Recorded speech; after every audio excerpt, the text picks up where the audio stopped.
Good evening, everybody, and welcome to our webinar this evening, Church on the Edge.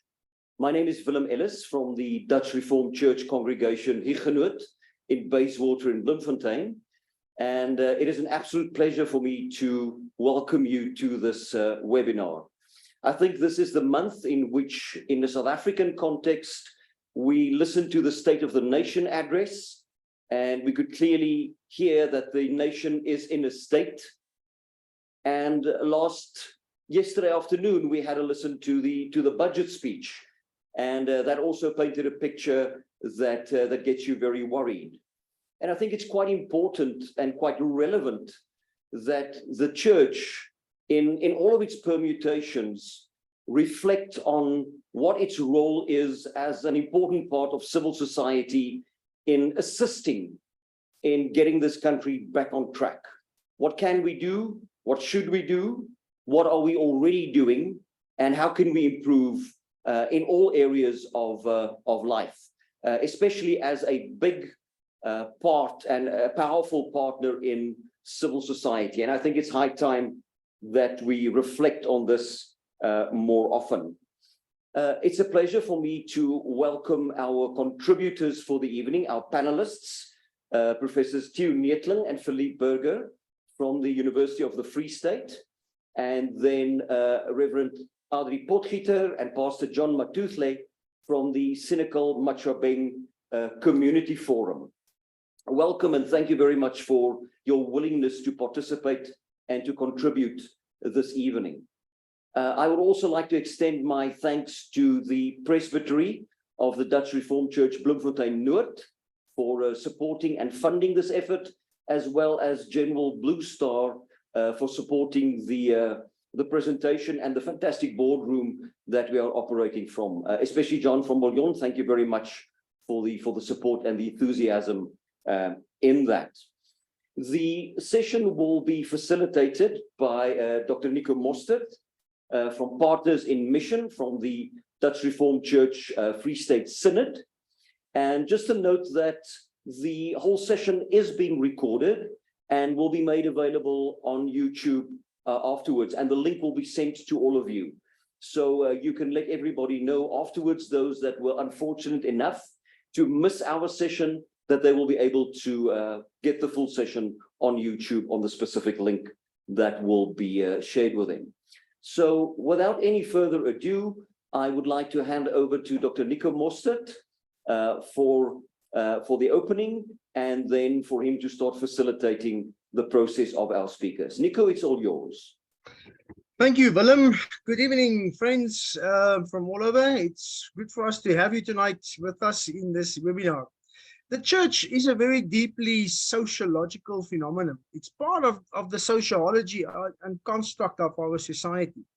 So the church is not out there, but the church is in a way in here, in the middle, in the center, as you call it. If you look tonight at our discussion and the theme that we are going to use, Church on the Edge, in my own personal view, but I'll say it more towards the end too, I think the church was always on the edge. And the church was never meant to be maybe the center of attraction. But how do we operate from there, and how do we go further? I would like to maybe just start tonight for us with a scripture reading, and I'm going to do it from Deuteronomy chapter 15, and I want to read from verse 7. And it talks about the poor, and I will tell you now why this is important. Let me first read it. If anyone is poor among you, fellow Israelites, in many of the towns and the cities that the Lord your God is giving you, do not be hard-hearted or tight-fisted towards them. Rather be open-handed and freely lend them whatever they need. Be careful not to harbor a wicked thought. The thought of the seventh year, the year of cancelling debts is near. Debts in terms of what people owed you in the seventh year, you needed to write that off according to the old Jewish laws. Then I want to read for us from verse 10. Give generously to them and do so without a grudging heart. Then, because of this, the Lord your God will bless you in all your work and everything that you put your hand onto. And this is the important verse I want to read to you. There will always be poor people in the land. Therefore, I command you to be open-handed towards your fellow Israelites who are poor and needy in your land. The scripture speaks about governance and about a way of life. So tonight, the two topics or the three topics we will be discussing, the first one around the political, the second one around the economic, and the third one around communities. And it's in these communities where we find rich people and poor people. And the question, I think, is how do we as the church work within the spheres? Prof. Theo Neethling is well known. He is regularly on radio for his commentaries. We've worked together on some projects, the similar webinars for African scholars. So Theo, it's a pleasure for us to have you tonight with us. And with any further ado, I hand over to you. Thank you, Dr. Nico. Thank you, Willem. And good evening, everyone. It's a privilege to be with you this evening, and hopefully I can say a few words that will make you think, that will help you reflect on what is important in our current landscape in South Africa, where we are finding ourselves as ordinary people, as churches, and so forth. Usually I talk about South Africa's political economy, as we as political scientists refer to that, but this evening I'm going to focus on the socio-political landscape in South Africa. I decided to take a different sort of angle because the church is working with people, ordinary people out there, and that is exactly what I would like to touch on this evening.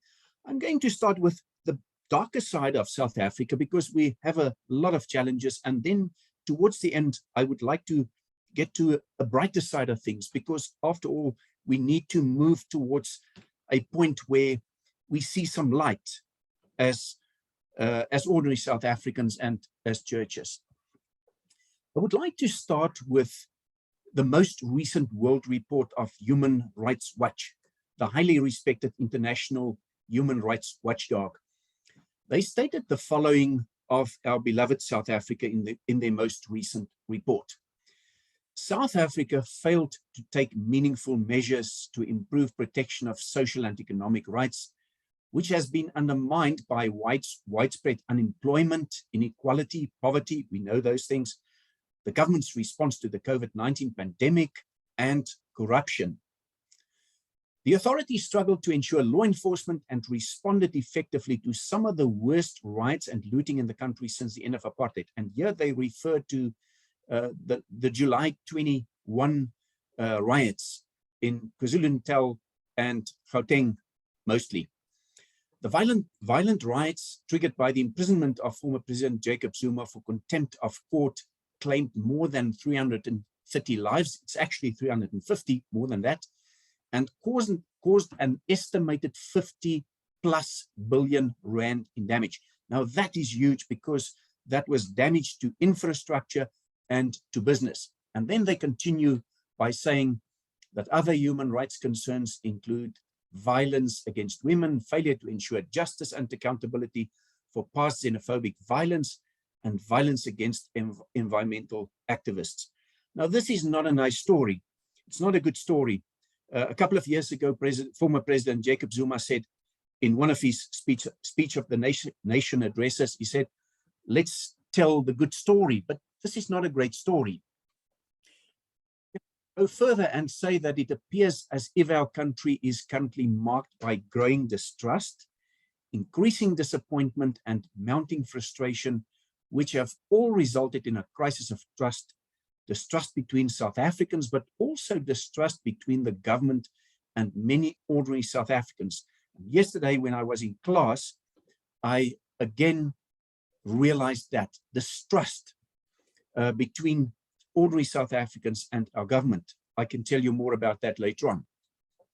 Anyhow, this applies to virtually all communities and is evident in the daily news, which sometimes makes one despair about the future. In short, I think too many people are just too angry in the country. But the good news is that, generally speaking, we still have good interpersonal relations between the majority of South Africans, and research can well, confirms that. But the political dynamics and the level of state incapacity which cause frustration should not deteriorate to such a point where it would be fouling sincere interpersonal relations between South Africans. Let me try to mention a few examples here of current frustrations among South Africans. And I'm going to do that from different angles, and I'm sure you will be able to identify with one or two or three of these frustrations. Firstly, many Black people are angry about poor or no service delivery and are disappointed by the economic fruit political liberation has borne. And that is why we often have destructive protests and grievances not being channeled via other democratic avenues. Then I think many of the poor and the unemployed believe government is failing them, and that the rich, as they see it, which could be ordinary working people like me and you, are the cause of their misery. Then I think many white people are angry because they feel that they are being blamed for what had happened even before they were born, the younger people, while others don't want to take responsibility for what they are up to at this very moment. Then I believe citizens of all races feel that government is not protecting them from violent crime. Furthermore, it seems to me that some young Black people feel that white privilege is being perpetuated, while some young people, white people specifically, feel that their relative prosperity is the result of hard work. Work and middle class people feel that they are getting almost nothing for their taxes, and they have to pay increasingly more for less public services, which are increasingly deteriorating and getting worse, while they feel that their hard-earned money is often squandered. Then as I see it, many white people, especially Afrikaners, are experiencing that government is singling them out for prejudice. Furthermore, it seems to me that socialists feel aggrieved because they believe government should use state power to redistribute the assets of what they see as the rich. Business people feel that our government is not doing enough to make investment possible and constraining them with far too much red tape and policy regulations. Then lastly, I think all of us are frustrated with the impact of state capture, governance failure, and corruption. And of course, in recent years, there have been widespread allegations of state capture, corruption, and poor management at Eskom, which has been in the news today. And all of these things have compromised Eskom's ability to deliver and fulfill its mandate. And we know very well what that means in our daily lives. Now, as I've mentioned, in July 2021, South Africa experienced a wave of devastating violence that left more than 350 people dead and caused massive economic damage, not only in terms of infrastructure, but also in terms of business. In February last year, after that, President Ramaphosa released a report he commissioned to an expert panel to come up with findings on the causes of the July 2021 unrest. The panel was to produce a critical review of the preparedness of our security services. And they concluded that the response by the security services was neither timeous, appropriate, nor sufficient. The report found that there had been a failure of state institutions, so state failure, one can say. Moreover, the report cited poorly rolled out programs of service delivery and unacceptable living conditions, the state of the economy, and persistent levels of poverty as the factors that served, in their words, to provide the right environment to light the fire. The issue on the table is simply this. There are many political and socioeconomic frustrations among South Africans, among all of us. Of course, there are also some positives to mention about South Africa too, but the point now that I would like to make is that several issues are creating a breach in trust between government and various citizens groupings, and there is mounting disappointment among members of all communities about what is unfolding in our country. In short, or in simplified terms, we are worried. And you can't imagine how many phone calls I get from people asking me, what do you think? Even from the outside world, from foreign journalists and so forth.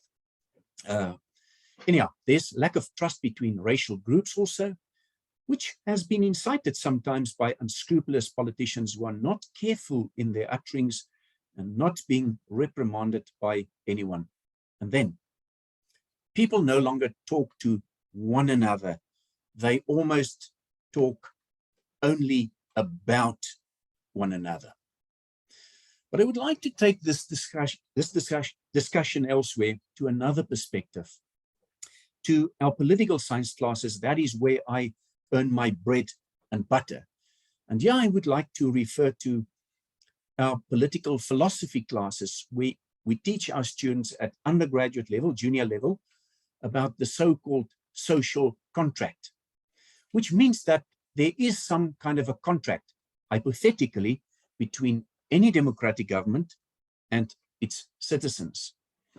Now, in terms of this contract, the citizens allow government to rule over them, they elect their leaders, and then they agree to obey the authorities and to pay taxes, provided that government honors its part of the contract by governing the country in a proper way, by appropriating tax in a responsible manner, and by fulfilling its key functions such as safety and security in a proper manner. Now, certainly, I think you will agree with me if I say that our government is acutely aware of these things, also aware of the notion of a social contract, although they prefer in their documents to come up with a notion of a social compact. You often see that, as 2 weeks ago with the 2023 SONA, the State of the Nation address. In the 2022 SONA, President Ramaphosa stated or promised the following. And I would like to say this to you so that you can listen carefully what he said. He said, we have given ourselves, that was last year in the SONA, given ourselves 100 days to finalize a comprehensive social compact to grow our economy, create jobs, and combat hunger. This work will build on the foundation of the Economic Reconstruction and Recovery Plan, which remains our common program to rebuild the economy. And then he said, we remain focused on the priorities we identified in the 2020 SONA. In other words, 3 years ago. Now listen to this, and then you tell me whether this materialized or whether it came to fruition. 5 points. Firstly, overcoming the COVID-19 pandemic. Well, I think we got something done in that regard. Then secondly, a massive rollout of infrastructure. Didn't see that in the past 3 years. Thirdly, a substantial increase in local production. Not too sure whether that was materialized. Then an unemployment stimulus to create jobs and support livelihoods. Well, last year we had a record height of unemployment. And lastly, you will appreciate this one. 3 years ago, he said, the rapid expansion of our energy generation capacity. Currently, we sit without a CEO of Eskom, and we are in a state of disaster, officially declared. Now, to be effective, President Ramaphosa stated that this social compact must include every South African. He said that 3 years ago, and every part of society. No one must be left behind. Those were his words verbatim. I think you will agree that this is simply not happening in South Africa, and our government is effectively no longer complying with that hypothetical contractual obligation. And that, I think, is causing a breach of trust with many citizens, black and white. If I can just say something for one moment, in my class 2 days ago, I mentioned the fact that President Ramaphosa is our president. I said, well, you all know that he's our president. And quite a number of students were saying to me, ha. And I said, oh, hang on. This is a political science class. It's just a fact. But I could see the sort of distrust coming to the fore. Anyhow, this crisis in trust gives rise to more or less 5 types of people or responses. Well, there could be more, but listen to these 5 and see whether you can find yourself among one of these 5. Firstly, those who withdraw. Such people no longer trust government and live like privatized citizens who are looking only after their own interests. And there are many, living behind walls and fences. Those who leave the country, secondly. And these are some of the highly skilled and much needed citizens who have lost all confidence in the country and its future. Approximately 6,000 highly skilled people every year, high income people. Then thirdly, the protesters. They are protesting against poor service delivery and making a point by breaking things down or by setting things on fire. Then there are the survivors, number 4. They are just going with the flow, trying to survive from week to week. Well, sometimes I feel like that. And someone said today in an article, even surviving in South Africa has become difficult. Then fifthly, there are the constructive ones. They love the country, and while they might not always like what the government is doing, they respond in a constructive way by doing what they can with what they have at their disposal right there where they are. The question is, are we among those people? But I would like to revert for 1 second to the matter of interpersonal relations in South Africa, because that's so important for all of us, also for the churches. Canadian scholar Charles Taylor once said that intergroup trust in multi-ethnic societies cannot be taken for granted, as it is always work in progress. He argues that it is important to renew that trust on a regular basis as trust wanes and fades over time, resulting in negative consequences for the country and for all involved. And I believe we need to be mindful of this, especially as churches. But Dr. Nico and everyone else, I would like to move to the future. What does this say to us as far as 2023 is concerned? And what about the future that's lying ahead of us? I would like to turn to a recent article in a Sunday newspaper by Tim du Plessis, a retired senior journalist and highly respected former editor of more than one newspaper. I'm going to condense and paraphrase what he was trying to say. And he wrote in Afrikaans, so I'm going to do my own translation here. He said, for 2023, I'm putting my money on communities in the broadest sense of the word.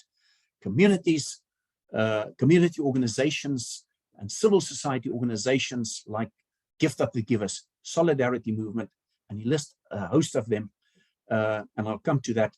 And he said, going even further to micro communities as small as those who are organized in a street block, where people are putting their hands together, their heads together, their hearts together to push back on state failure and poor governance. In this regard, I would like to say that that in my community, in my neighborhood where I'm sitting now, there's a neighborhood watch. They not only provide safety and security, but they look after the sideways, they look after the street lamps, they look after everything that moves around in this place. They even fill the potholes. And I can say that is empowerment at the local level. We need to see those organizations doing wonderful work. Then Tim du Plessis says Zimbabwe became a fully failed state. Why? One of the reasons is that they don't have institutions like Gift of the Givers, Solidarity Movement, OUTA, Freedom Under Law, Ahmed Kathrada Foundation, Helen Suzman Foundation, Defend Our Democracy, Corruption Watch, Business Leadership South Africa, and then in the Afrikaans community, Sakeliga in the commercial environment. Then also the Council for the Advancement of the Constitution, Rise Mzansi in the Western Cape among colored or brown people, the DAC Network, the Cape Forum, same story, And then in the educational environment or sector, FETSAS, or the agricultural environment, AgriSA, SAI, TLUSA. Those are all listed by Tim du Plessis, and he says, my money, well, I'm putting my money for 2023 on such organizations. And he says there are a host of organizations that didn't even feature in his article. Anyhow, I'm going to conclude. The church needs to be mindful, as far as I'm concerned, of the many civil society movements making significant contributions from the bottom everywhere in the country, filling the vacuums. One can actually say filling the potholes, literally, left by weak governance and in some instances, government failure, or in some instances, simply organizations who keep the government on its toes and accountable for its actions or inaction, one can say. But there's also something else that I would like to mention about the role of the church. In this regard, and that's my final song here, I wish to cite a towering figure who political scientists sometimes study in political philosophy, like those in theology, namely Augustine of Hippo. Augustine of Hippo and others viewed the church as a haven, a place where broken, wounded, frail and concerned people can go to as an address for help in order to find healing and renewal. And there are many broken, wounded, frail, concerned people in this country. The church, thus, should be a place where of God's love, spiritual refreshment, renewal, support, and hope for each member of the church. Hope. And in turn, I think each member can make then a positive contribution, a constructive impact on the world or the communities where they are finding themselves. At the same time, I think the church must also, like many other organizations, civil society organizations, appeal for peace, for righteousness, for justice, for compassion, as well as the welfare of all members of society. And thus, I think we all can be light for the world and salt for the earth. I hope that was about more or less 20 minutes. Dr. Nico, thank you so much. I appreciate this opportunity. Thank you. Thank you, Prof. Theo. It was excellent listening to you tonight, as always. Thank you very much for that. There's a couple of questions that came in. So maybe I should start with the first one. Just to remind all our participants, you are most welcome to post for us your questions either in the Q&A bar on the bottom of your screens, or you can just put it in the chat box, the webinar chat on your right-hand side. So please, you can. We will have a Q&A at the end as well, but that's going to be later on in our program. So for now, we are just using the chat box in terms of our time issues. Theo, first question. Does social contract guarantee social cohesion? Does social contract guarantee social cohesion? No, not at all. It's something that you need to work for. I just want to say, reiterate what Charles Taylor was saying, the philosopher, the Canadian philosopher. He says it's work in progress, but you need to renew that trust on a regular basis as trust wanes and fades over time. So I think we had some cohesion in 1994. We had some sort of a political agreement in this country, but we need to work on that. I think initially President Nelson Mandela did an immense work to try and deal with that. But certainly in our country, it waned. And I'm afraid that the politicians are not getting this right by polishing social cohesion every now and then. It's in a country like South Africa, especially, you cannot just park it there and forget about that. You must actively work at that. And I think that is a major sort of shortcoming in our political domain, if I may be honest. A question that came in that relates to that is, you mentioned when you started off, you mentioned the word trust. And that we currently sit with the trust issue, and I think that is escalating. It's not actually dwindling down. So the question that came in is it possible to restore the trust between the citizens and the government? And what will it take? Yeah. It might be a very difficult question, but if we focus on trust, but anyway. Yeah.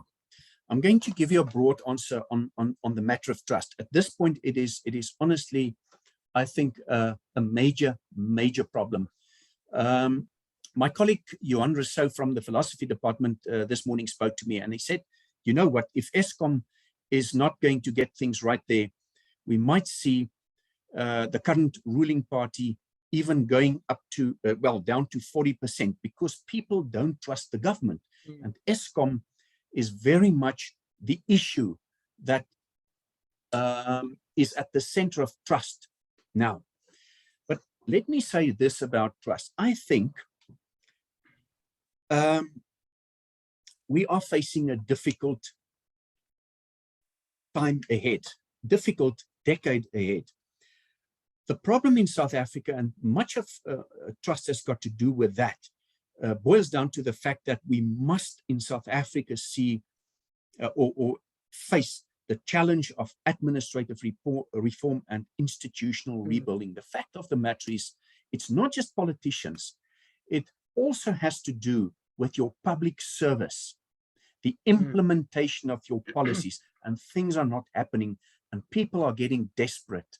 And we saw some of that desperateness in July 2021, where frustrations just boiled over.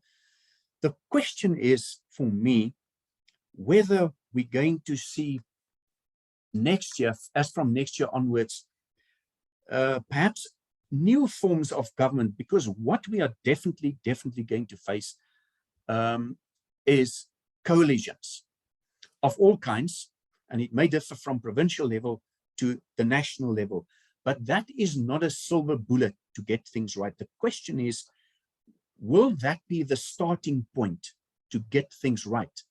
I want to say here, just this, at this point, talking about frustrations and trust, we need to accept at this point that there are serious limitations as far as the state is concerned. Serious limitations. We need to internalize that, if I may use those words. And the fact is, you can only have trust if you've got a competent state, which is an economic and a developmental asset. And that's what is lacking at this point. And finally, I would like to say in this regard, as frustrating as it is, we will have to look for solutions that are sometimes lying outside the state at local level, as I've tried to say. And only when conditions start to change, whenever that will be, I think the relationship between the state and the citizens can be renegotiated. And maybe, just maybe next year, with the election process, we might find the beginning of a new sort of, a new beginning, maybe, I don't know. But for now, expect a difficult time ahead. There's a question in the chat box. How do we build trust on ground level? We still live in different worlds to a large extent. There is a lack of patriotism, patriotism in the Afrikaans words. They're my English words for my data ran out for English now all of a sudden. Yes, and I think adding to that, I would like to ask you a question as well. This is hooking on to that question. I see it's Peter Besaidner. How do we get over our political angriness? Because I sense in many communities a deep anger. And in this worlds that we live in, this between the different world between township and urban, all is urban, but white, well, let's call it old white neighborhood suburbs, or white suburbia, or old suburbia, which is now becoming actually elitist suburbia, and your absolute poverty, which you get, and that angriness. Maybe some thoughts on that. Difficult question, but let me say this. A couple of years ago, I sat in a panel with Jan Joubert. Maybe some of you will know him. He's a journalist, and he's quite a vocal journalist. And Charles Smith from Volksblad was also there. And I think we agreed in that panel that if South Africa had a growth rate of about 5%, we would not have had this sort of anger in the country. Because if you have people that have some sort of a future that is promising, they are not that angry. But back to the report, maybe I should just go back to that report that was commissioned by the president. There's an important point there. They said, listen to this. There had been a failure of state institutions. The report cited poorly rolled out programs of service delivery, unacceptable living conditions, the state of the economy, and persistent levels of poverty as the factors that serve to provide the right environment to light the fire. So South Africa has become a country of considerable risk. I work with political risk. I often do presentations in that regard to audiences, and political risk in South Africa is pretty high at this point. But the fact of the matter is, if you have a country with a sufficient growth rate, you could put a lid on these things. And I think that's one of the major things that is falling short in South Africa. But Professor Philippe Burger can perhaps add to that. Economic growth for me is key. Oh yeah, the other question, how do we build trust on ground level? You know, this is what I referred to when Tim du Plessis was saying, I'm putting my money on communities, but even communities in street blocks who can put their heads, their hearts, and their hands together across borders. But maybe the Senekal case could also be discussed this evening, and maybe we can learn some lessons from that. I'm not going to speak on that, but I think from what I hear, those are some of the sort of examples that we can draw from, if I can say that for the moment. It's worrying that in that long list which you mentioned, the church is not mentioned. You know, all the civil societies are mentioned, or the civil organizers, the civic service groups are organized. Dude, we have 1 or 2 minutes. Nico, yes, please. There is one thing that struck me. I was at the airport last week, and the airport looked very good in terms of the gardening and so forth. It looked terrible. Towers of Hope. So Towers of Hope. And by the way, Jan Libbe said the very same thing that you now said when I talked about these things, when I addressed Jan and a host of other people at some point not so long ago. He said, so the churches must be added there. And I just said, well, amen then. Dude, one last question. The electoral system. Oof. It's a big debate now at the moment, and there's a bill now which is serving before government, you know, to change the electoral system. You have 1 or 2 minutes for that. What is currently happening in our electoral system is that there's a dwindling voter turnout. So my take on it is what in actuality is happening is that a very small minority is electing the government, whilst the big silent majority who is abstaining of this at this moment, or absentees, or whatever you want to call it, from the system, is not participating in the system. So can an electoral system review or change bring maybe for us something else? If independent candidates come in, if we move to a system like the old British system where you are governed by your local area representative, you know, who you vote for and goes to parliament. Very short. Yeah, it's a long issue, but yeah. Yeah, they've tried to change the system over a long time, but nothing happened. I think it's not going to happen easily. But let me say this: you were actually referring to voter apathy. We started in 1994 with more than 80% of people, South Africans, far more than 80% people going to the polls. It went down. I think it was more or less 58%, if I'm not mistaken, somewhere there. In the provincial elections, even less than 50%. The exception was the Northern Cape, where it was about 52. Why the low voting? Apathy. People are just giving up hope. They say, well, it doesn't help to vote. It's interesting. Last point, Julius Malema saying in Parliament now a couple of days ago that we represent 1 million people in South Africa. 1 million. We are 60 million in this country. He represents 1 million. That says something about voter apathy and people just staying away because they've given up hope.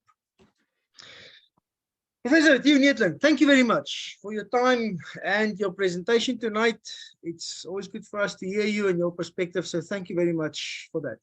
Just one last remark. I was in a conversation the other day where Augustine also came up, and it was in Nairobi in a meeting where I was sitting, and the next comment was, oh, Augustine was an African. He comes from North Africa, so he was one of us. So maybe we should take heed more of Augustine. Thank you so much. I'm moving over to Professor Philippe Burger, who is the Dean of the Faculty of Economic and Management Science at the Free State University. Philippe, it's an honor for us to welcome you tonight on our panel. You are going to share your screen. You may do so. Switch on now. Thank you. Thank you so much. You muted my camera. It says it start your video because the host stopped it. So office. There we go. It's okay. On. Right. Right. Let me just share my screen and then we are off. Let me just see. Great. You see it?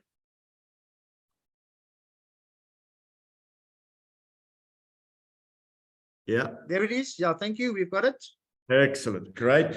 So good evening to everyone on the platform. So as an economist, yes, I do my talk with graphs. So I'll take you through a number of these and then, we can afterwards talk about a number of things. Okay, so my talk is basically scheduled or built around a number of themes. So I'm going to look at the current dilemma, and then I'm going to talk about what can be and what is likely.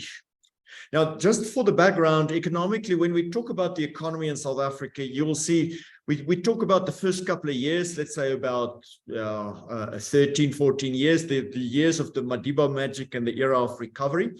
Those were the years when, particularly towards the end of it, when we actually had growth rates of even 5.5% per year. That didn't last long, though. We then moved over to an era of of 2 years of global financial crisis, followed by the lost decade of Jacob Zuma and company. And then we had the COVID crisis, and at the moment we are basically in the Eskom crisis. Current dilemma. Well, let me basically take you through these pictures. So what you see here is the South African unemployment rate, for almost 20 years. And I think what is particularly important to see here is that the unemployment rate is particularly high, but it has been increasing even before COVID. It reached a peak and then it slightly dropped again, but we're still by far the country with the highest unemployment rate in the world, except now, some war zones and so on. So unemployment is really the key problem that we face, but it is in itself caused by a number of other things. If we look at the number of unemployed people, you will see, and I want you to look at this number here, that is 8 million people. So it's 8 million people, or just below 8 million people who are unemployed in South Africa on a population of about 60 million. and that is a lot of people. And I want to put it into perspective, because that almost 7.7 million people, if you compare it to the number of unemployed people in the United States, that's 5.6 million. Okay, so we have more unemployed people in South Africa than they have in the United States. The only difference, of course, is if you look here, we have like 16 or almost 16 million people in employment. They have 160 million people in employment. So they have employed 10 times as many people on a population that is 335 million people. And they have just over 5 million unemployed people on a population of 335 people. We have almost 8 million unemployed on a population of just 60 million. So the other thing I want you to notice here is that this is the number of employed people you see here. In the United States, they are almost, well, they've actually already exceeded what the number of employed people was before COVID. That dip there, that's COVID. In South Africa, we are not yet there. So we had about 16.5 million people employed before COVID. And now we are just below 16 million people. If you look at the so-called employment rate, not the unemployment rate, the employment rate, what we see in South Africa is that about 39% of the working age population actually has an income generating job.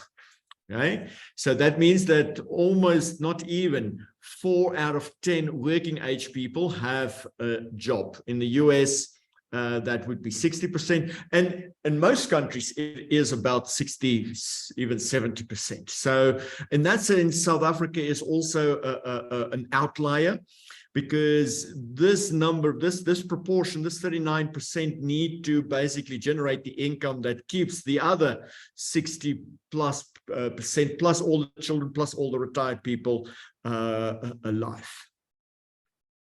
Inflation, well, that's the one part where the news is not so bad. So we saw a bit of an increase, but it's about 7%.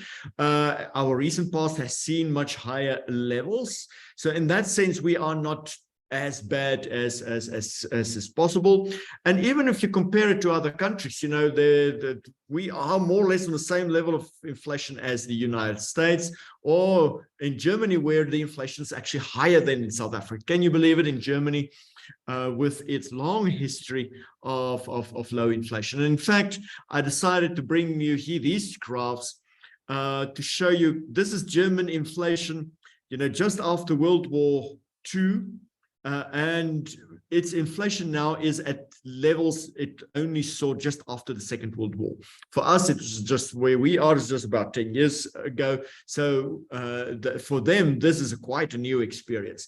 In the US, it goes back all the way to the early 80s to find inflation rates as high as they see now. But at least also internationally, these inflation rates are starting to turn around.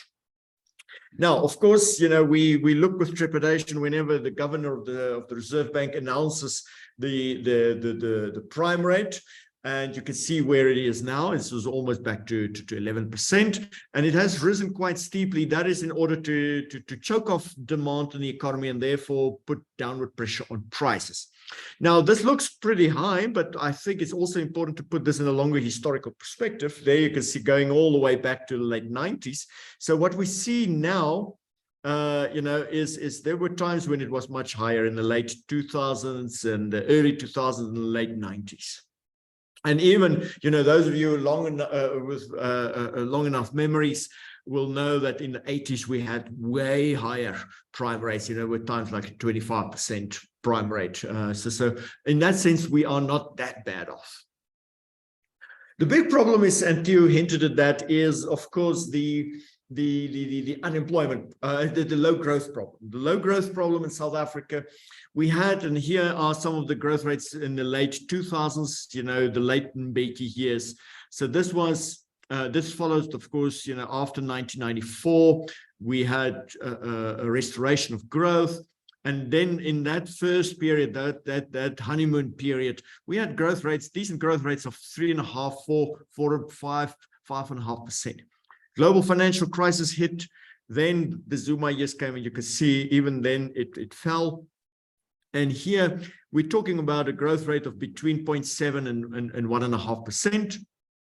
COVID came, we rebounded a bit, but now we're going back. And if you listen to the Reserve Bank governor's forecast the other day, he talked about growth will only be 0.3% this year and 0.7% next year and 1% in the year after that. And basically their calculations show that we lost about 2 percentage points of growth as a result of the electricity crisis. So this graph could have been roughly here at and now think about what that difference is. The reason of this, of course, the electricity crisis. This is the energy availability factor. You can see the linear decrease here from about 85% energy availability factor in 2017. It started to fall. Now we are at around 50%. So that's a linear drop. There's no indication here that it is bottoming out. It's just, going down. It loses about 10 percentage point over 3 years. So every year the electricity or the energy availability factor deteriorates by about another 3% on average.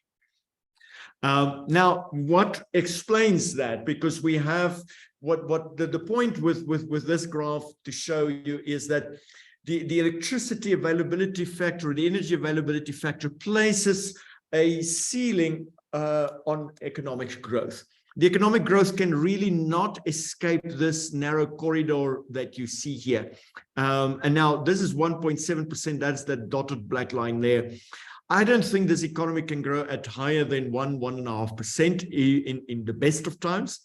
Now, because of the electricity crisis, now you must keep in mind that the population growth rate is 1.5%. Okay, so what explains that? Well, here you can see low investment. Now, you can see in 2014, investment was still 19%. Now it is at about 14% of GDP. They, usually you would say that if you want to grow at about 3% per annum, you need about an investment GDP ratio of about 25%. You can see we are very far away from that. But it's not new, but what is new, and here I've taken a longer view, this goes back all the way to 1960. So the previous graph was just this end that I focused on. But if we go all the way back to 1960, you will see that at the moment, our investment to GDP ratio is the lowest it has been.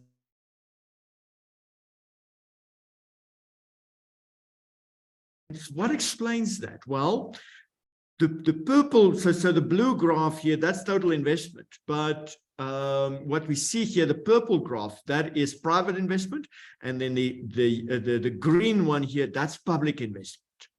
And the big drop came with public investment in the 1980s when that dropped, and it settled at about below 5%. It rebounded a bit, but that is basically Medupi and Kusile. We know how ineffective that was. Before it just settled back, it's below 5%. There was a time when it was 15%. Last week when we had this big power outage of 30 hours in large parts of Bloem, they told us that the powers, the substation dates from 1952. That's even before this graph starts.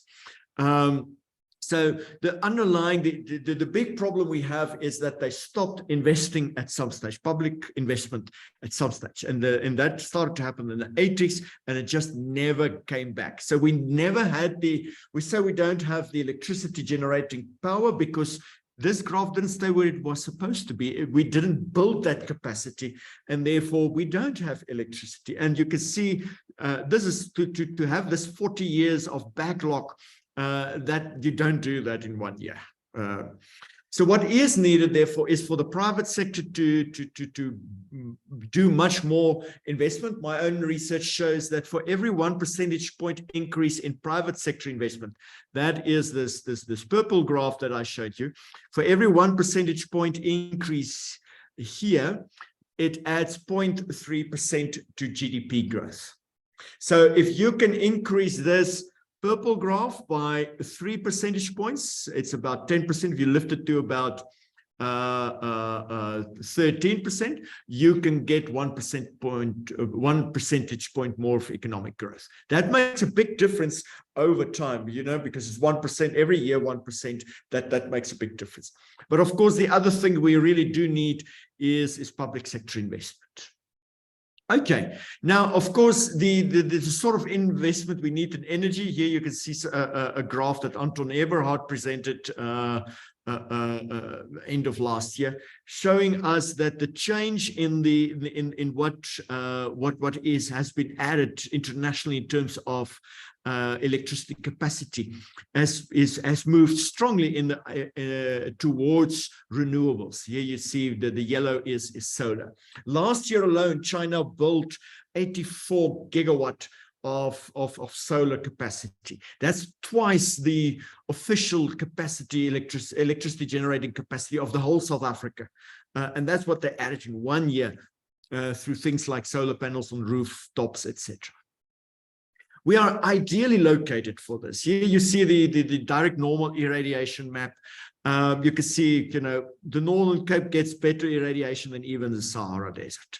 And we have there a province the size of Germany, with basically a few people and sheep. For the rest, there's really a lot of space.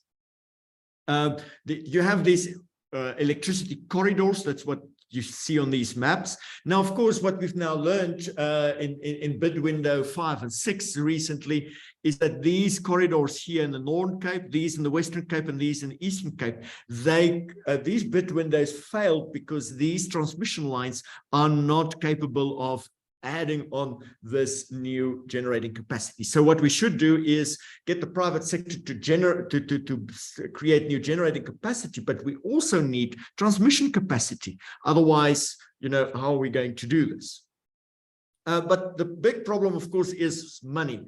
This is the government's budget deficit over the last number of years. You can see the huge deficits that we've been running since the global financial crisis. Can you believe it? Not so long ago, 15 years ago, there was a time when we even ran budget surpluses. That is long history. And the public debt, you can see what is happening here. Now the minister announced in year 3, you know, it will around about here, it stabilizes. You know, it sounds like an alcoholic who will stop drinking tomorrow. And every day, you know, he stops drinking tomorrow. That day tomorrow never arrives, because it's always today saying we're going to stop tomorrow. Now it's a bit in terms of stabilizing the debt, it's very much the same. Of course, business confidence in South Africa. So what I'm arguing here is the funding can't come from government. Okay, that we've learned is a problem. The government doesn't have the money, and the private sector will have to be the ones coming up with it. The business confidence is not too bad. I mean, we've had times when it was worse. You can see here all the dips. It's not too bad, but nevertheless, you know, we need to let the private sector do this. So what can be done? I'm just going to quickly go through that. So here's an interesting graph that comes from the, you also get this from the CSIR, and I think that's the original data actually comes from there. What you see is that South Africa's population is set to grow quite substantially over the next 15 years. We're going to add about 10 million people in our urban population between 2022 and 2035. That's a lot of people. If you think Gauteng's population is about 15 million, so that is about 2/3 the size of Gauteng. Now, and the proportion of people, we're going towards an urban population share of 75%, you know, meaning 75% of our population will be urban by 2035. At the moment, we are about 66%. So what that means is that in the next decade, we need to create jobs, build urban areas and facilities, infrastructure to facilitate an increase in the population. almost equivalent to that of Gauteng. And if you really think about it, there are huge opportunities there because all these people need accommodation, places of business, places of worship, entertainment, social and economic infrastructure, consumer goods, transport goods, energy. And a lot of this can be done through renewables, such as renewable energy, water-saving technology, modern telecoms, low emissions public transport, all of that stuff that can be done. So there's an enormous capacity or potential here for the economy to grow. But it needs to be managed, and that's where the problem comes in. I just thought to show you where some of that, the need for renewables come. Of course, this is with the average temperature increase that we've seen since the last 40 years. So what we basically need is at the moment, our economic growth rate is unlikely to exceed that band of between 0.7 and 1.5% in the next 5 years because of the electricity crisis.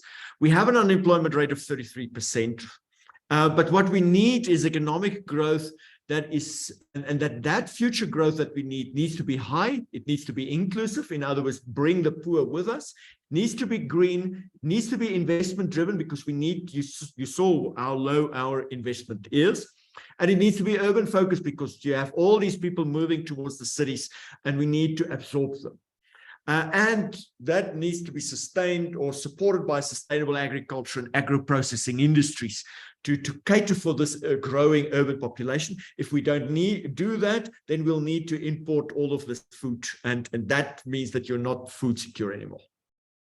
Okay, but now what is likely, and there I want to link up with what Theo said, so we know what can be.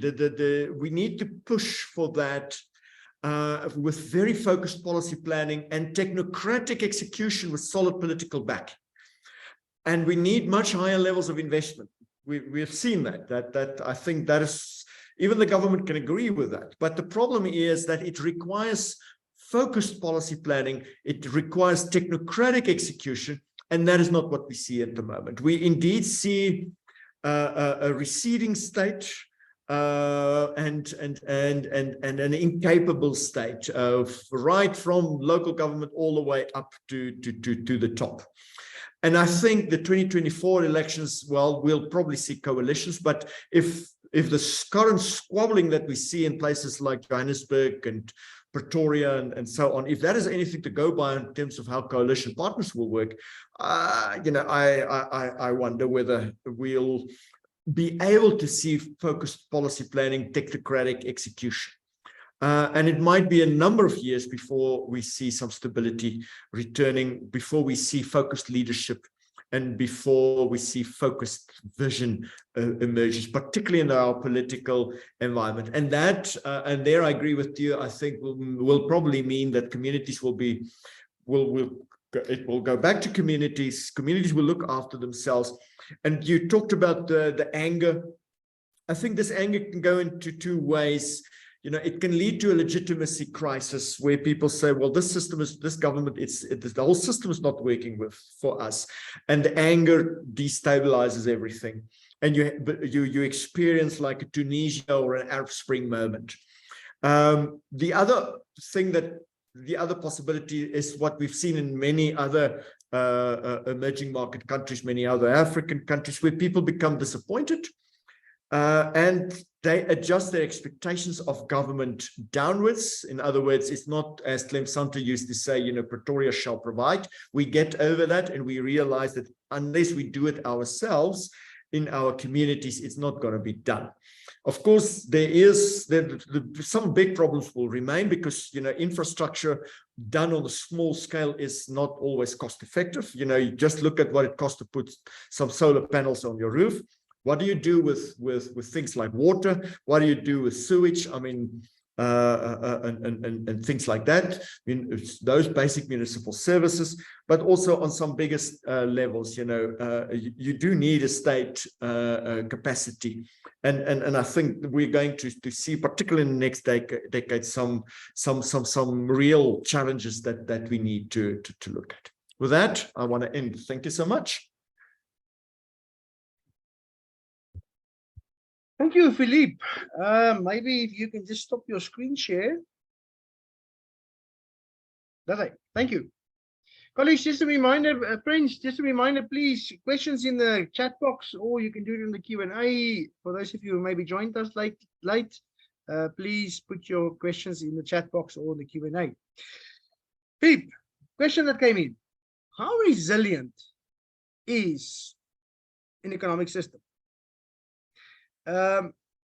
Because we see everywhere, economies globally is under pressure. If it goes down too far, can it bounce back? Yeah, I think that's a very good question, and a question one needs to look at in a nuanced way. So we need to keep in mind that in South Africa we really have, two countries. Now, we are privileged enough to be middle class, and if needs be, we can buy a bit of solar power. We can we can provide our own security. We have the resources to buy medical aid because the state health system is not working. So it's very expensive, and but we still have, to a large extent, the means to do that. But we need to keep in mind that for 80% of the population, that is not the case, or for 85% of the population, that's not the case. Now, they are resilient in a different way. I sometimes, when people say, people need to be more entrepreneurial and have a self-do thing, and I said, yeah, if you wake up in a shack every morning and you have to make do and find a way to live, I think that is, in a sense, very resilient, but in the sense of surviving. So if we talk about resilience with a big R, the economy on a macro scale, that's a different matter. And for that, you need your infrastructure. And what we need to be careful about, and I'm afraid that is sort of what we're moving towards, you have, well, I use the term bubbleized, you have these bubbles of protection that people can buy themselves. And that also goes back to what you talked about, people withdraw within the confines of their own, villages and their estates and so on, but that's a bubble on a sea of poverty, and I think you saw the graph that I showed on unemployment, how that has gone up. So resilience in the sense of, yes, people will find a way to survive, but resilience in the way of restoring the levels of economic growth and so on, that will take a while, because you need continuous investment to rebuild that infrastructure and that capacity.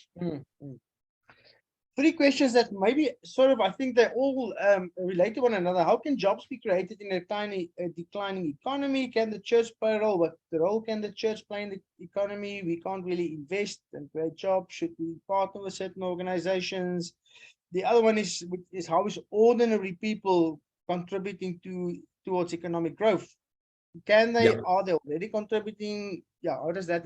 I think all ordinary people contribute, by, well, if you have a job and lucky enough to have a job, of course you're contributing. But even if you just buy something and you pay VAT, there's some money going back into the system. So you're making your contribution. And you're creating a demand for food, which somewhere down the upstream keeps the farmer alive. In terms of how you can invest in a shrinking economy, that is of course a difficulty, but you always have a few sectors that's doing not too bad. You will, for instance, see during COVID, for instance, the agricultural sector was a growing sector. So there's always these pockets, that are doing pretty well. At the moment, you know, if you're supplying generators, you're doing pretty well. So that you have that. Again, the problem lies on the macro level, because while you have pockets of people who can, create opportunities within a certain context where they live, and then maybe in a particular town or neighborhood or so. The problem is, of course, national. And national, you need to live that overall level of investment to address the big problem of this 8 million people who are unemployed. In terms of the role of the church, I'm not a theologian, and and St. Thomas of Aquinas is not. I've read him, but it's not in my daily reading list. But I think there are two things. Number one, I think the need for compassion, because a lot of people, of course, have a very are economically in trouble. People who are unemployed are suffering. There's high levels of stunting, high levels of poverty, of hunger, etc. And I think from that point of view, I think there's a lot of compassion that's needed, and I think the church can play a role, and it's a role it has been playing for centuries. I stood last year. I was lucky enough to be in Siena, and the oldest hospital in Europe is there, or so they claim in Siena. Maybe one of the other towns will have their own claim to it. It's called the Ospedale. So yes, it was an old hospital, but that was a church hospital. It was right across the church. And it's still right across the church, and it was actually in operation, I think, until the 1990s. It was a very long history. And that is not the state that provided that hospital. That was 8 centuries ago, the church that provided that. Now, I'm not saying the church should now provide hospitals, but something similar in the sense of taking care of the community around you. That's on one level. The other thing that I think we need to look at is, when we talk about let the private sector do their thing. Let people bring their creativity, and let's not just depend on the state to do something. And that really goes to the part in the Bible where, in terms of talents and not hiding your talents and using your talents. And I think there is, to my mind, I would argue a role for the church to say, let my people use their talents, and do that, so that they can provide for their families, for their communities, and ultimately for the country and as a whole. So I think there's that argument too, which, yes, I think is a very Protestant thing to talk about. It comes in with that verse. We will always have the poor with us. That's why I sort of selected that. Yes. Because I think one of the issues which I've been learning over the last couple of months is that even though within your what we call in Afrikaans barmhartigheid, or your benevolence, your compassion, you are also spending again money. Yes. Because some people's got money and they buy things to give to others, or they give their old stuff away and they buy new things for themselves. So that creates, in a way, a sort of a microeconomy, which actually the church is in participation, or people who in compassionate, or is in participation with that. Yes, and if you think about, activities like, if you look at these types of society, like the gift of the givers, the role that they sort of play. I mean, that is the sort of role that I think that one should also think about. Communities that are really in trouble, and you bring something organized to it. So it's not just charity, but in the sense of just handing out old clothes, but also charity in the sense of helping people to help themselves, and just give people another leg to stand on, and to stand up. And I think that hand to just stand up and because you might not be able to stand up on your own. The beautiful in that text is the open hand. It says, don't be tight-fisted. Let's be open about it. Another question, if civil society have to take over services, protection, medical infrastructure, isn't it possibly the beginning of a revolution? I guess, well, you get revolutions and you get revolutions. So you get the sort of destructive revolution, the sort of Marxist revolution that breaks things down. I think what we are, this would be a more positive spin revolution, if I can put it in that sense. Yes, I think, and I'll give you an example. I did a project with a friend many years ago where we photographed all the towns in the Free State. And we came to a little township, I think in Tweespruit, where 7 o'clock on a Saturday morning, where the whole community was busy. It was a dirt street, and they were busy taking out the weeds in the street and filling the potholes. And there was a young man organizing all of this. And we talked to him, and he said, if we have to wait for the politicians, it's not going to happen. We need to do it ourselves. And the beautiful thing was the whole community was there. Even there was an old retired chap there, and they gave him a shovel, and they gave him a little piece of weeds to take out. That was his job for the day, but he felt that he was contributing in that little sense, almost like the widow making a contribution of her 2 coins. So everybody contributed something to this, even the poorest and the weakest in that community. And I think so we can, and come back to the point I made earlier, so we can go the angry road and break down. That is the bad revolution. Or we can adjust our expectations of government.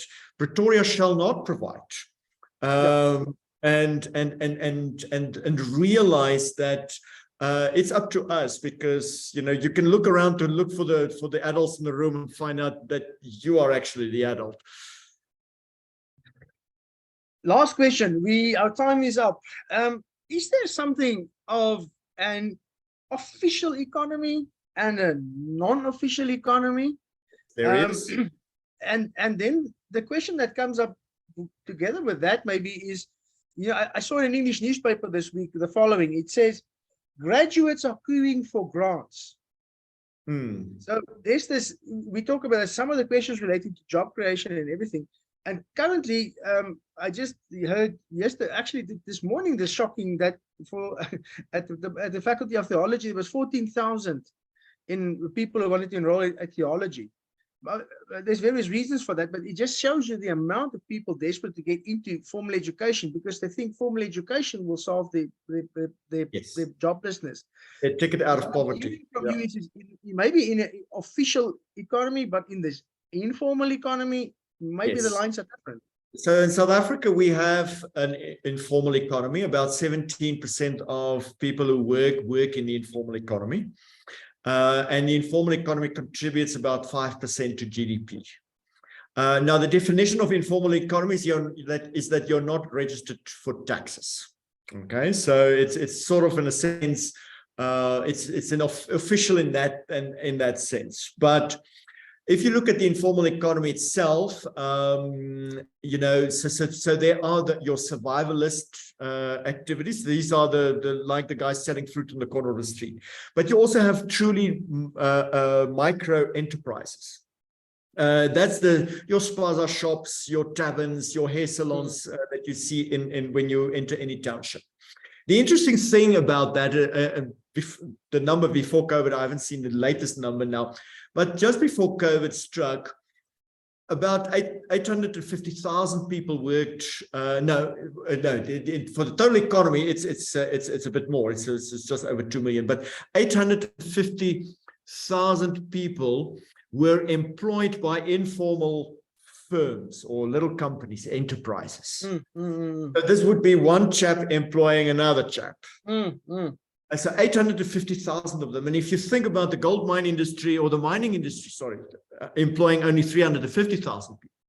So this informal economy has more people, it creates people employing other people more than the gold industry does, and the mining industry does.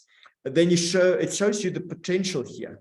I think the other thing that is important to think about here is that it gives people a way to take care of themselves. And what we need to really think about is how to empower that informal sector, and then, you know, looking at slowly formalizing them maybe into the formal sector. But it is so the scary number is that that there are between 2 and 3 times as many people unemployed, depending on, you know, the definition of unemployment use, but between 2 and 3 times as many people unemployed as there are people in the informal sector.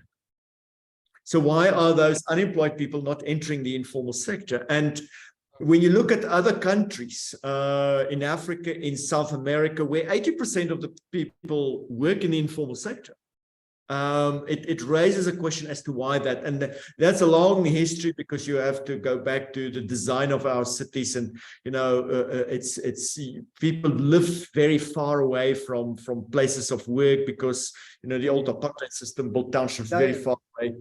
You know, you spend about a third of your 3,000 rands pay on your taxi fare, etc.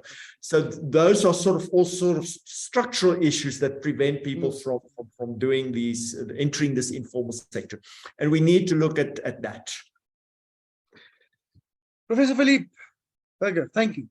It was good tonight listening to you. Thank you for sharing your wisdom and bringing us. And unfortunately, as an economist, you don't have a crystal ball. We make forecasts. We say, you know, on one hand and on the other hand. So do we hedge ourselves? But thank you very much. There's a question, Willem. Maybe if you can just jot it down. What would church's role be in this revolution? And I think at the end, maybe we should come back to that question. But at this moment, let's move on. Thank you, Prof. It was good listening to you. Friends, we are moving on into our last segment of our evening together. And we will be looking at communities. So we moved from the political sphere, where we got some insights, the geopolitical, or what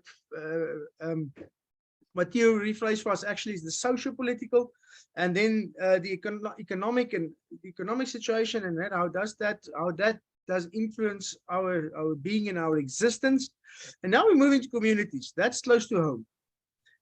With us tonight, we have Reverend Adri Potgieter. She is dominee in the town of Senekal, in sort of just a bit north of in the Central Free State area. Audrey, it's good to have you with us tonight.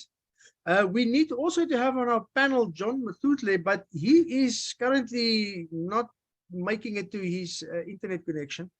So Audrey, tell us a little bit, what is happening in Senekal, and how, not so much in Senekal, but how do you see a community playing a role in the political sphere, in the economic sphere, but also in the local being together with one another on a day-to-day basis? Thank you. Over to you.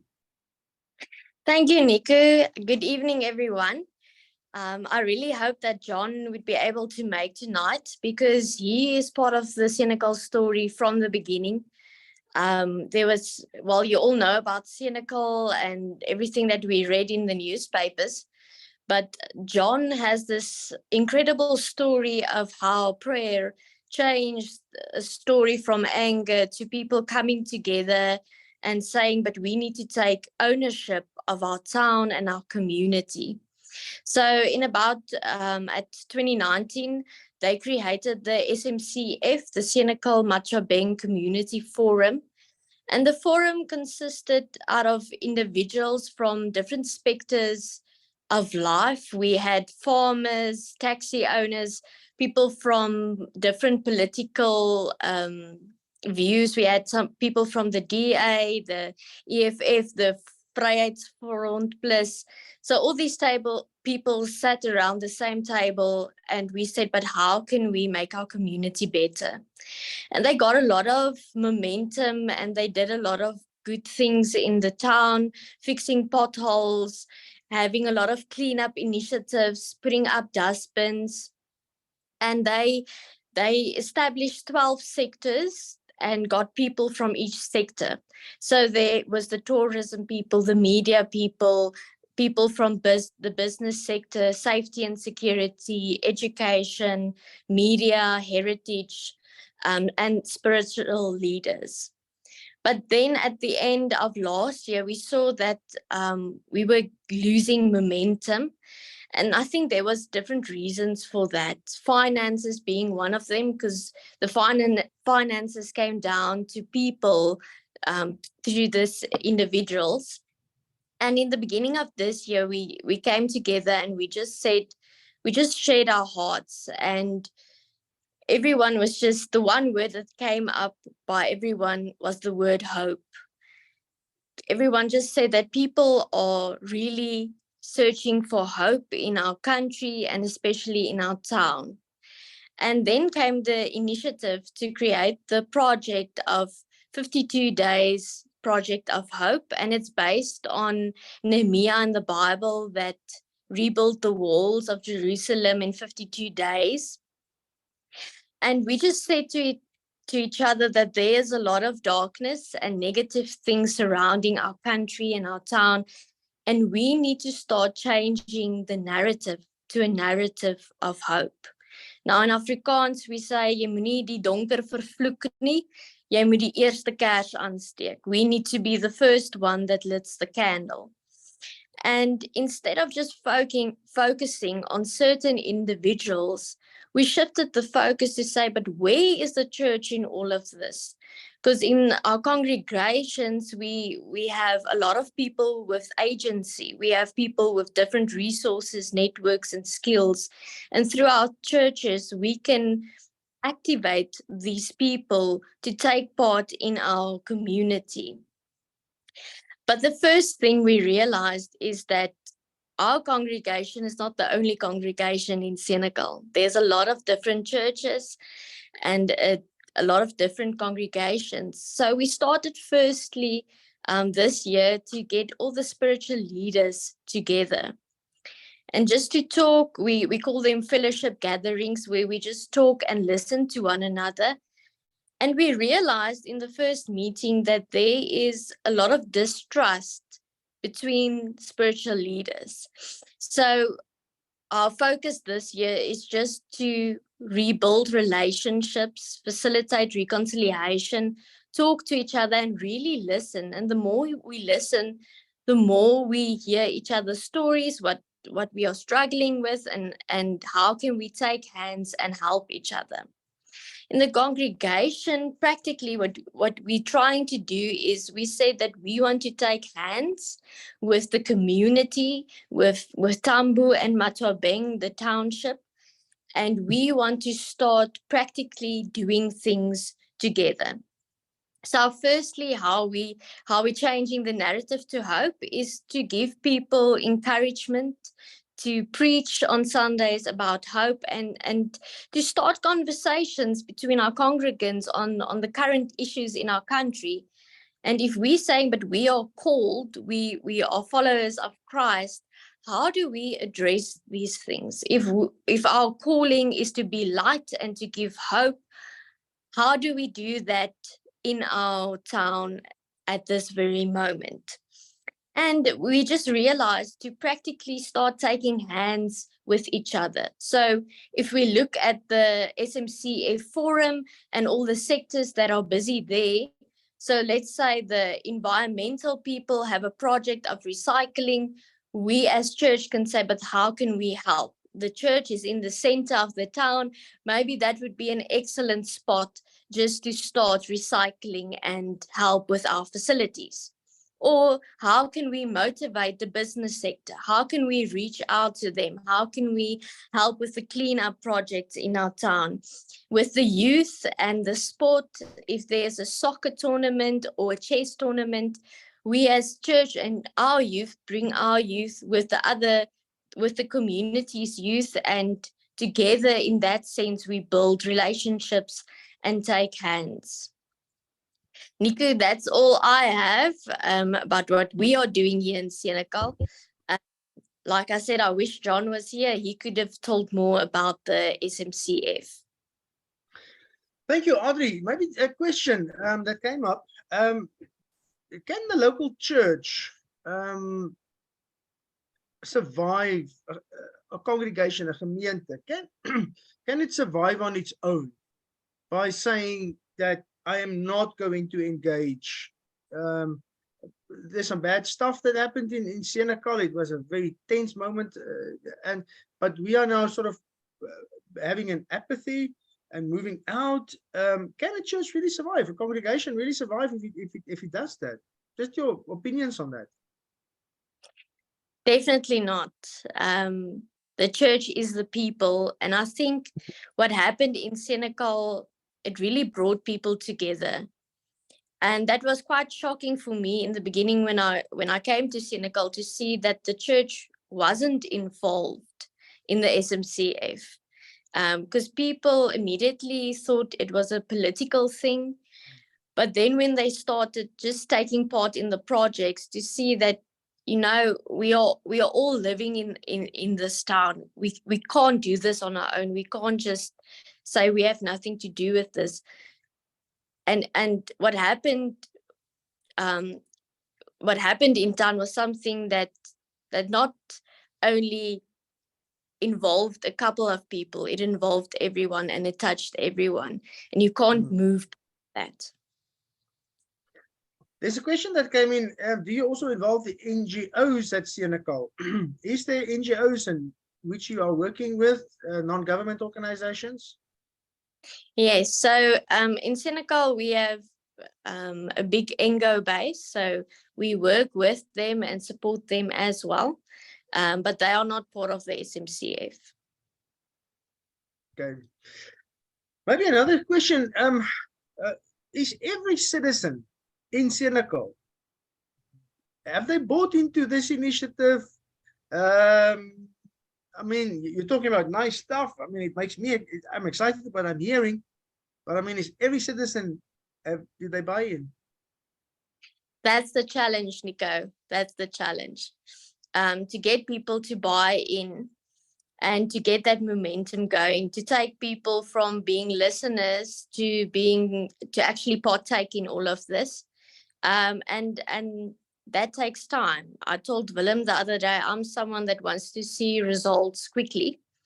But unfortunately, with these type of things, it takes time, it takes a lot of energy, and you have to keep on going, and you have to keep motivating people and pulling people in.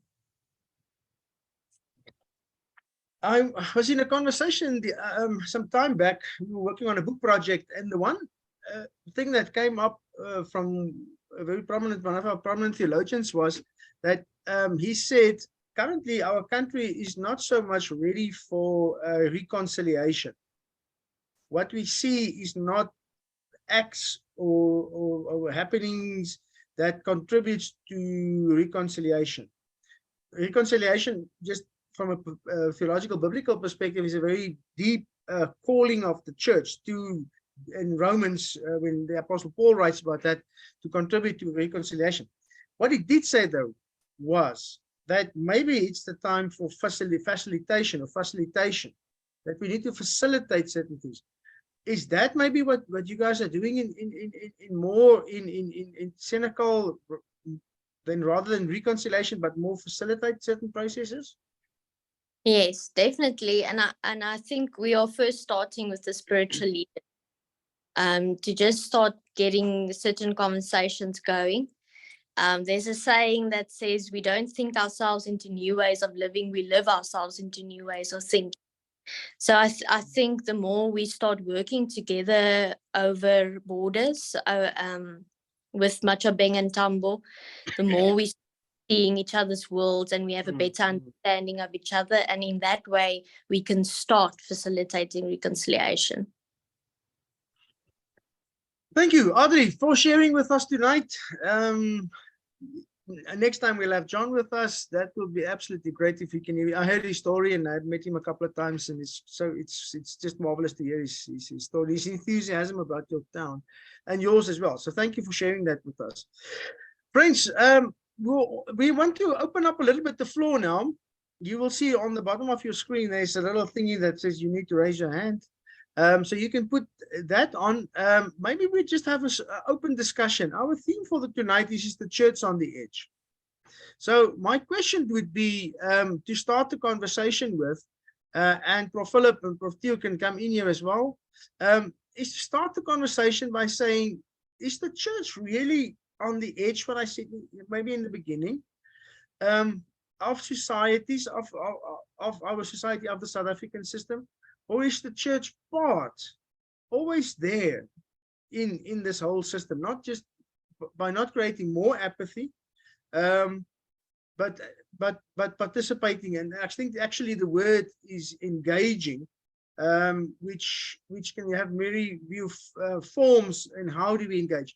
Willem is raising his right hand. It's not a swear. It's just saying, I want to participate. Willem, thank you.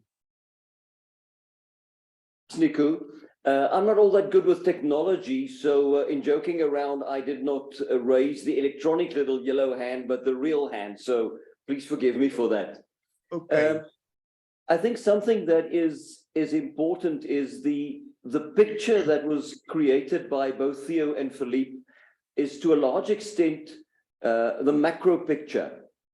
And whether you like it or not, us on the lower level where we live our lives, we don't live our lives on that high decision-making level, but we are the guys that have to get along on community level. And I think Theo also referred to that. So it's how do you make it happen at the people level, at the level of your town, your township, your neighborhood, whatever the case might be, your community. And I think we all know that we each and every one of us form part of a variety of communities every single day, and we switch from the one community to the other one. I think something that, when it comes back to the role of the church, something that struck me as still important. I remember in 1994, I was part of the National Peace Secretariat. And we were tasked in that very difficult and very interesting and exciting year to facilitate community discussions, build peace committees in small rural towns, and facilitate dialogue between people that hadn't spoken to each other in 300 years. And that was quite exciting and challenging. But what I just realized is that whenever we arrived in small towns like Clocolan, Marquardt, Ladybrand, all of these Eastern Free State towns, that the very first door that you knocked on was the door of what was then called Brothers Fraternal, which was exactly like Ardie said, it was a gathering of all of the religious leaders in the town. Let's say the faith-based environment, no matter what church it was. And that always gave us from the Peace Secretariat that had to set up structures that gave us an in into the community. And I was always very much aware of these days we use the word the footprint of the church. The church in all of its permutations have a massive footprint in all of the communities in the Free State and in the country, which is very important when it comes to preaching peace and to start peace building initiatives. Secondly, also, the church often has a higher form of legitimacy in communities than other structures have. And I think these days, when we talk about the growing role of civil society, that the legitimacy of civil society is at the moment higher and more respected in our communities than that of the government. And I think the absolute popularity, if I can use that word, of an organization like Gift of the Givers and their legitimacy in civil society is a very good example of that. So I think what is important is that Ardie also mentioned the word agency. The church has a lot of agency. We have structures. we have knowledge, we have linkages, and we have a big footprint, and that's a footprint that should be utilized. And also then the point of legitimacy, that the church, with its own problems, I mean, it's not perfect, but it has a high level of legitimacy. And I think these are aspects, these are characteristics that should be treasured when the church looks at its role in civil society as a moral conscience, and as you've said, as a facilitator. So that I think that's something that is absolutely crucial in thinking our way forward. Thanks, Nico. Philippe and Theo, question to each of you. Philippe, to you, is the economy on the edge? Philip, Philippe, for you, Theo, for you, maybe, is our political system on the edge? Philippe, maybe you first. Yes, I think the economy is slowly approaching a point where, you know, particularly with the electricity problem. And I often compare it to a steam train, you know, a loco, you know, and the investment was like throwing coals on the fire. That boiled the water, we had steam, and there the train goes. And for many years we didn't throw new coals on the fire. There was still a bit of fire going, you know, so that momentum carried us forward for a while, but now we're running out of that fire. So I think in terms of the economy, if you mean by edge, you know, investors are not that optimistic. I've spoken 3 weeks ago. I've spoken to somebody from the embassy of one of the big countries, and they are not recommending their companies to invest in the country. And that particular embassy, for instance, is putting together a contingency plan for you know, a grid collapse. So how are you going to bring all their staff onto the embassy grounds? You know, the whole thing. Now, of course, if that is what they are planning, then they're not recommending a lot of investment. So I think we need to, as an economy, we will have more trouble, and some sectors will really run into serious trouble. You know, if I just think about, and I'm just going to give you a very straight example of very recently, you know, when Checkers Shoprite announced their annual results, and they said, yes, but in the second half of last year, they basically spent R500 million on diesel. Now, they were still making a profit at the end of it, but two things happen, of course. And the first is that for them to make that profit, of course, you and I pay more for the food. Now, what about the poor person who can't? So, but then also, that is a big supermarket chain. What about the small shop? You know, it's not a chain store. It's a like, say, a cafe on the corner. The grocer on the corner. Yeah. Or a spaza shop. They do not have those resources to. So how do they keep their fresh produce fresh?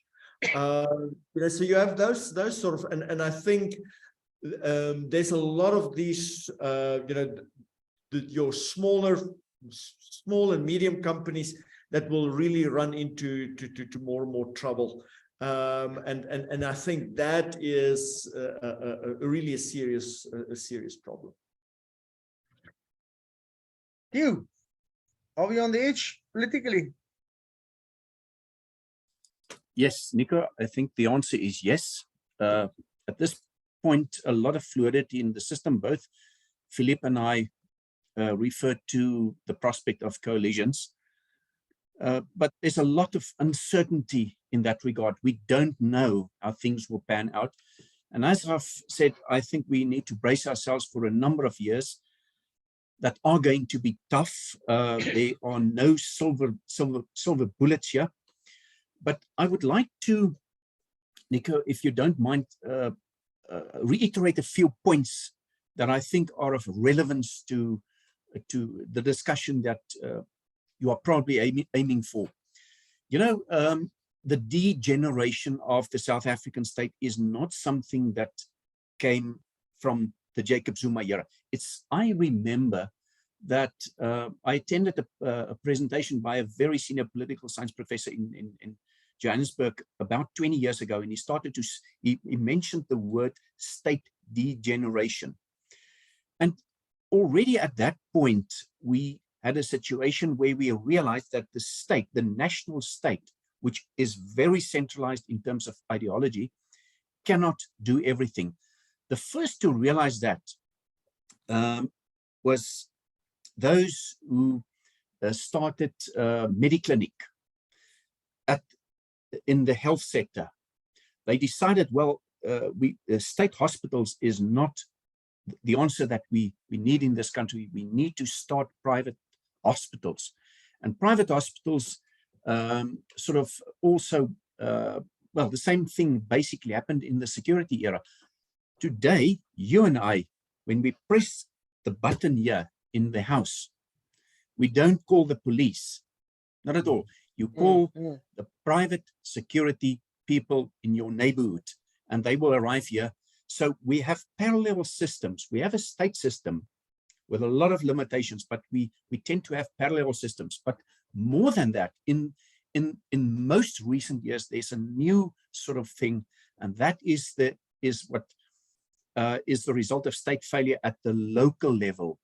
Because at the local level, I think and Willem referred to that, he talked about national and local. At the local level, we feel these things very acutely. If your refuge is not removed, you are acutely aware of that.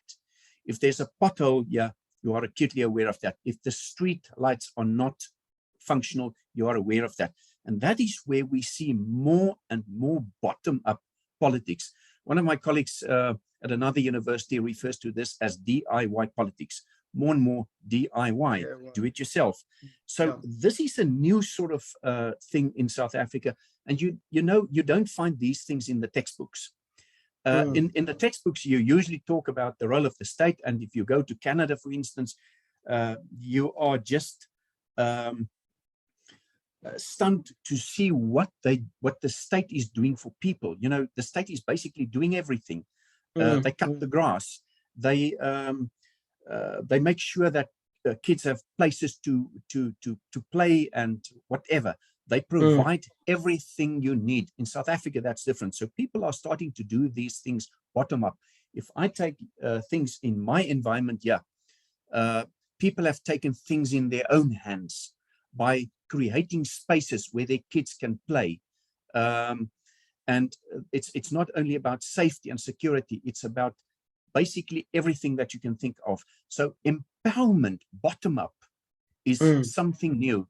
Again, when I went to the airport, I saw the nice gardens, and I realized afterwards, those were not the local municipality or AXA, the airports company. No, Towers of Hope. I just read in the newspaper yesterday that Willem's old school, Central Hoërskool, high school, they got involved in filling up the potholes in the area. So people are starting to do these things, and it's very often across borders. But one more thing to explain a phenomenon from a political science point of view that for me is always of interest in Africa. In several African states, you find the phenomenon of what we call ungoverned spaces. You typically find that in the eastern parts of the DRC. There's just no governance. You find that in the northern parts of Mozambique, no governance or governance failure or government failure.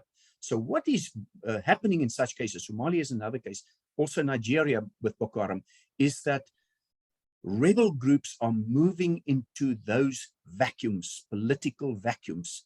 But these are very highly destructive forces. Think of Boko Haram. think of Al-Shabaab in Somalia and surrounding areas, or the rebel groups in the Eastern DRC, and now insurgents in Mozambique. The difference is in South Africa that you've got other groups of these sort of vacuums, these what you can call ungoverned spaces. It's not happening on the Cape Flats, where you've got other kinds of mafias ruling those areas literally. But in many parts of South Africa, we see very, very influential civil society organizations moving in and getting things done to a certain extent. You cannot do everything. You can't take care of a highway. You can't even, I'm not sitting too far from the Nelson Mandela Road here. You can't go and repair that road. That remains the role of the state or the local government, but you can do certain things. And that's the sort of new vibrancy that I pick up when I listen to my colleagues, when I look around myself. And the fact is, if you take Gift of the Givers, highly, highly influential, a solidarity movement, highly, highly influential. I can tell you, I addressed them about 3-4 weeks ago, and I was, I couldn't believe what they were actually doing on basically, well, in every sector of society. You can't believe what they are doing. So you see the bottom-up thing, in which you can view against the background of what we study as ungoverned spaces. What I would like to say for the moment. Yes, thank you. Audrey, there was a question for you. How was the atmosphere, minds and hearts changed after the tensions of farm murder? You say that listening to each other's stories help. Can you maybe elaborate a little bit for us on that? Or is that tension still there? I think in certain ways, tension is still there. I think farm murders are still a reality. But I think what helped in that sense was, before everything exploded, people started praying together. People from different communities, different sectors, coming together, praying together. And when we say listening to each other and speaking to each other more, it's what we started doing with our spiritual leaders, everyone coming together and just talking about our situation and just finding a piece of scripture and talking about that. Because we are so often in our own bubble, busy in our own congregation. We just want to do the things that we need to do. We don't want to look what anyone else is doing, because we don't. Because when I look and when I listen to other people, then I have to start caring and I have to be a part of them as well. So we just start sharing our stories and our experiences. And we realize that what we are starting to share, a lot of it is the same. We worried about the same things, and in that we found that, you know, a better relationship growing from that. And last round, there's a question from our speakers, to all the speakers. What must the church do more? What can the church start or initiate to make things different? Maybe a 1 minute, 2 minute reply. It's a difficult question, but can I try, Nico? Please, you go. Towards the end of my presentation, I said that, first of all, the church should do one thing: preach the word of God. That is, in the very first instance, the task and the responsibility of the church. But I also said that the church, towards the end of my presentation, must be a place of God's love, spiritual refreshment, renewal, support, and hope. That word hope is a very important one for each member of the church. And then I said, each member can then make a positive and a constructive impact on the world or communities around them. So for me, that is what the church can contribute. But there's also something else. I think the church, like other organizations, must also constantly be mindful of its prophetic task, appeal for peace, for righteousness, for justice, and all of those things that we need to see in society, because there's a lot of things that are going against the grain of the things that I've just mentioned. Civil society organizations are indeed doing that, keeping government accountable for one. But the church must also be mindful of those things. Now, the church can never be a political party and constantly focus on politicians. But in the background, they also need to provide guidance on things like justice and righteousness, compassion, and accountability, and all of those sort of biblical principles. Philippe, from your side? I think something very similar. I think, yes, I agree fully with you in terms of hope. I think that is the big element. Support for emotional support, other sort of support, charity, organized charity, and broader support in the community.